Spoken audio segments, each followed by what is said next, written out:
जय श्री कृष्णा। राधे राधे। प्रिय भक्तजनों, आप सभी का हमारे इस धार्मिक परिवार में हृदय से स्वागत है। आज हम सुनेंगे शनि भगवान की कहानी। शनि देव का नाम सुनते ही बहुत से लोगों के मन में भय उत्पन्न हो जाता है, लेकिन क्या आप जानते हैं, शनि देव केवल दंड देने वाले देवता नहीं हैं, वे तो मनुष्य को उसके कर्मों का फल देने वाले न्यायाधीश हैं। अच्छे कर्म करने वालों के लिए शनि देव कल्याणकारी होते हैं। अधर्म के मार्ग पर चलने वालों को वे उसके कर्मों का परिणाम भी बताते हैं। आइए आज हम सभी मिलकर शनि देव की कथा सुनते हैं। बोलिए शनि भगवान की जय हो। एक समय की बात है, देवताओं के लोक में सूर्य देव अपने दिव्य प्रकाश के साथ विराजमान थे। उनकी किरणें जहाँ जहाँ पर भी पड़ती थी, वहाँ प्रकाश और ऊर्जा फैल जाती थी। संसार का जीवन सूर्य देव के प्रकाश पर ही निर्भर था। सूर्य देव का विवाह भगवान विश्वकर्मा की पुत्री देवी संज्ञा के साथ हुआ। देवी संज्ञा स्वभाव से अत्यंत सरल, धैर्यवान और पतिव्रता थी।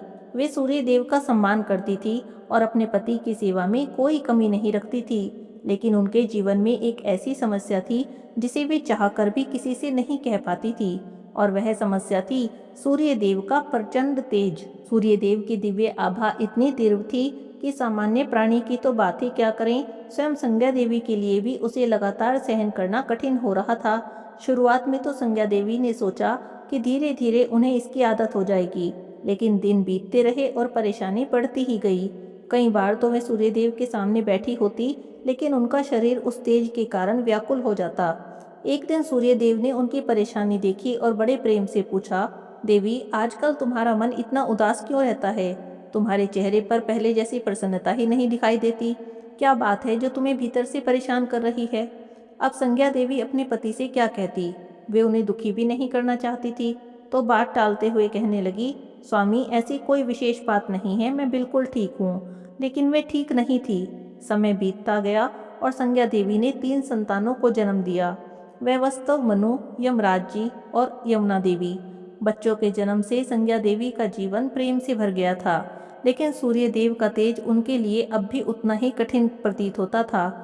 एक ओर अपने पति के प्रति कर्तव्य, दूसरी ओर अपने शरीर की असहनीय पीड़ा। संज्ञा देवी दिन रात इसी द्वंद्व में रहने लगी। वे अपने बच्चों को भी नहीं छोड़ना चाहती थी, लेकिन यदि वह इसी तरह रहती तो स्वयं को संभालना उनके लिए मुश्किल हो रहा था। आखिर एक दिन उन्होंने अपने मन में एक कठोर निर्णय लिया। उन्होंने निश्चय किया कि वे कुछ समय के लिए सूर्य देव से दूर जाएंगी और तपस्या करेंगी। तपस्या से ऐसी शक्ति प्राप्त करेंगी जिससे कि वे सूर्य देव के तेज को सहन कर सकें। लेकिन सबसे बड़ी समस्या थी छोटे छोटे बच्चे। इन छोटे बच्चों का पालन पोषण कौन करेगा? तभी संज्ञा देवी ने अपनी योग शक्ति से अपने ही स्वरूप की एक प्रति छाया उत्पन्न की। वह स्त्री बिल्कुल संज्ञा देवी जैसी ही दिखाई देती थी। संज्ञा देवी की छाया से उत्पन्न हुई थी, इसीलिए उनका नाम छाया देवी पड़ गया। संज्ञा देवी ने छाया देवी को अपने पास बुलाया और कहा, मुझे कुछ समय के लिए यहाँ से दूर जाना है। मैं अपने पति और बच्चों को छोड़कर जाना नहीं चाहती, लेकिन मेरे सामने कोई दूसरा मार्ग भी नहीं है। छाया देवी शांत भाव से संज्ञा देवी की बातें सुनती रही। संज्ञा देवी ने कहा, तुम मेरा रूप धारण करो और यहीं पर रहना। सूर्यदेव को पता नहीं चलना चाहिए कि मैं यहाँ पर नहीं हूँ। मेरे बच्चों को अपनी संतान की तरह पालना और सूर्यदेव की सेवा करना। छाया देवी ने सिर झुकाकर कहा, देवी, जैसा आप कहती हैं मैं बिल्कुल वैसा ही करूँगी। संज्ञा देवी उन्हें समझाने लगी, एक बात का विशेष ध्यान रखना, यदि कभी ऐसी परिस्थिति आ जाए जिसे तुम संभाल ना सको तो मुझे स्मरण करना। मैं तुरंत तुम्हारे सामने उपस्थित हो जाऊंगी, लेकिन जब तक संभव हो इस रहस्य को छिपा कर ही रखना। छाया देवी ने संज्ञा देवी को वचन दे दिया और संज्ञा देवी वहां से चली गई। वे सबसे पहले अपने पिता विश्वकर्मा जी के पास गई। बेटी को अचानक अपने सामने देखकर विश्वकर्मा जी भी हैरान रह गए। उन्होंने पूछा, संज्ञा, तुम अचानक यहाँ कैसे आ गई हो? अपने पति का घर छोड़कर इस प्रकार अचानक चले आना उचित नहीं होता। संज्ञा देवी ने अपने पिता को भी सारी बात बताई। वे कहने लगी, पिताजी, मैं सूर्य देव का तेज सहन नहीं कर पाती हूँ। मैं उसे दूर जाना नहीं चाहती, लेकिन मेरा शरीर उस प्रचंड ताप को सहन करने में असमर्थ हो रहा है। इसीलिए मैंने कुछ समय के लिए तपस्या करने का निश्चय किया है। विश्वकर्मा जी अपनी बेटी को समझाने लगे, बेटी, समस्या कितनी भी बड़ी क्यों ना हो, पति का घर छोड़कर इस प्रकार चले आना उचित नहीं होता। तुम्हें वापस जाना ही चाहिए। संज्ञा देवी ने पिता की बात तो सुनी, लेकिन मन का निर्णय नहीं बदला। उन्होंने सोचा, यदि मैं वापस गई तो फिर से वही समस्या सामने आ जाएगी। पहले मुझे स्वयं को इस तेज को सहन करने योग्य बनाना होगा। और इस प्रकार संज्ञा देवी वहां से भी चली गई। एक निर्जन वन में पहुंची। अपनी पहचान छिपाने के लिए उन्होंने घोड़ी का रूप धारण कर लिया और कठोर तपस्या करने लगी। उस स्थान पर न कोई राजमहल था, न कोई सुख सुविधाएं थी, केवल वन, एकांत और तपस्या थी। संज्ञा देवी का मन एक ही उद्देश्य में लगा था, हे प्रभु, मुझे इतनी शक्ति दीजिए कि मैं अपने पति के तेज को सहन कर सकूं, अपने परिवार में वापस लौट सकूं।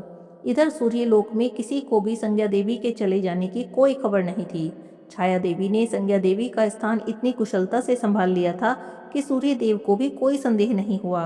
वे सूर्य देव की सेवा करती, बच्चों की देखभाल करती, घर परिवार की पूरी जिम्मेदारी निभाती। सूर्य देव को लगा कि संज्ञा तो अब पहले से भी अधिक शांत हो गई है। कुछ समय तक सब कुछ सामान्य चलता रहा। यम, यमुना और मनु भी छाया को अपनी ही मां मानकर उनके साथ रहते थे। छाया देवी उन्हें प्रेम करती थी, लेकिन उनके मन में हमेशा ये भावना रहती थी कि ये बच्चे उनकी वास्तविक संतान नहीं हैं। इसी कारण वे भीतर से बहुत सावधान रहती थी। छाया देवी भगवान शिव की भक्त थी। सूर्यलोक में रहते हुए भी उनका मन महादेव के चरणों में ही रहता था। वे मन ही मन शिव जी का ध्यान करती और प्रार्थना करती, हे महादेव, मुझे इतनी शक्ति देना कि मैं अपने कर्तव्य को ठीक प्रकार से निभा सकूं। समय बीतता रहा। एक दिन छाया देवी को अनुभव हुआ कि वे गर्भवती हैं। यह समाचार उनके लिए बहुत महत्वपूर्ण था। उनके गर्भ में सूर्यदेव का अंश जो था।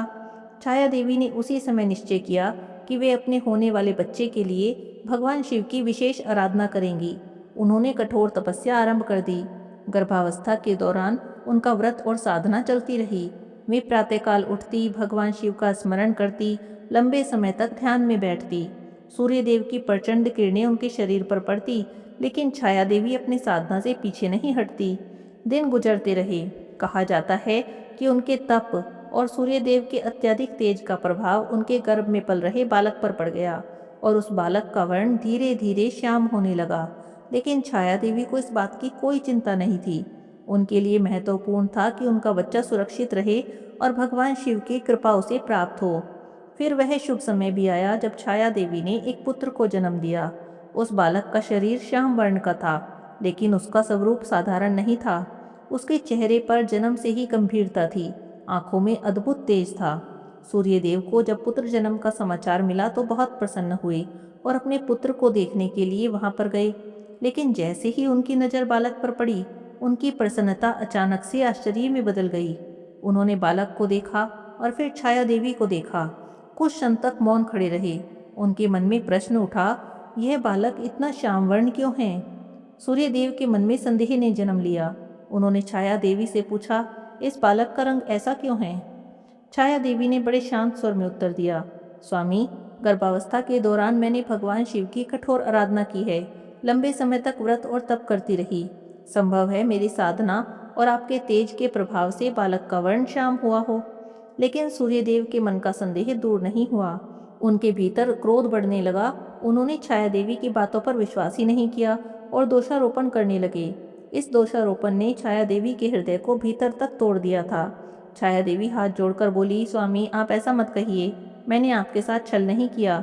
मैंने सदैव आपकी ही सेवा की है और यह बालक आपका ही पुत्र है। लेकिन सूर्यदेव क्रोध में थे। उन्होंने छाया देवी की कोई बात नहीं सुनी और अपने सेवकों को आदेश दिया कि छाया देवी और उनके बच्चे को वहां से दूर ले जाया जाए। छाया देवी की आंखों में आंसू आ गए। जिस पति की सेवा के लिए उन्होंने अपना पूरा जीवन समर्पित किया, उस पति ने उनके चरित्र पर संदेह किया। वह अपने बच्चे को सीने से लगाए रोने लगी। माँ के दुख को देखकर नवजात शिशु भी जोर जोर से रोने लगा। तभी एक अद्भुत घटना हुई। बालक ने रोना बंद किया और आंखें खोली और सूर्यदेव की ओर देखने लगा। उसकी आंखों में ऐसा तेज था जिसे देखकर वहां मौजूद सभी लोग स्तब्ध रह गए।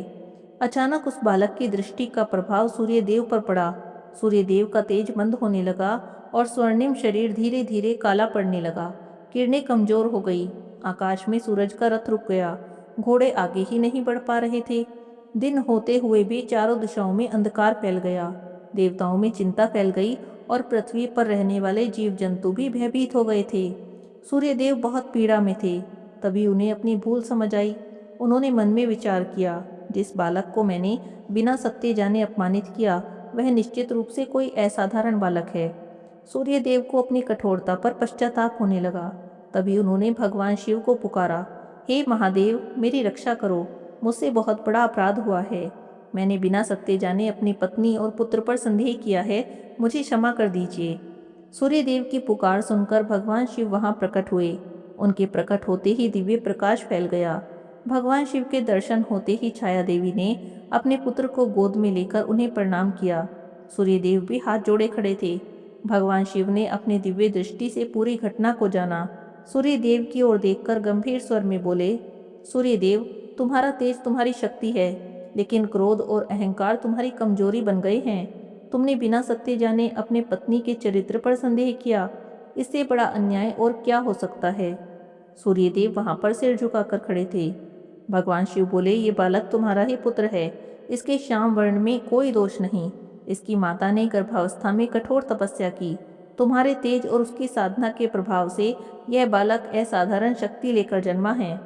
अब तो सूर्यदेव को अपनी गलती का पूरा एहसास हो रहा था। उन्होंने छाया देवी की ओर देखा और कहा, हे देवी, मुझे क्षमा करो।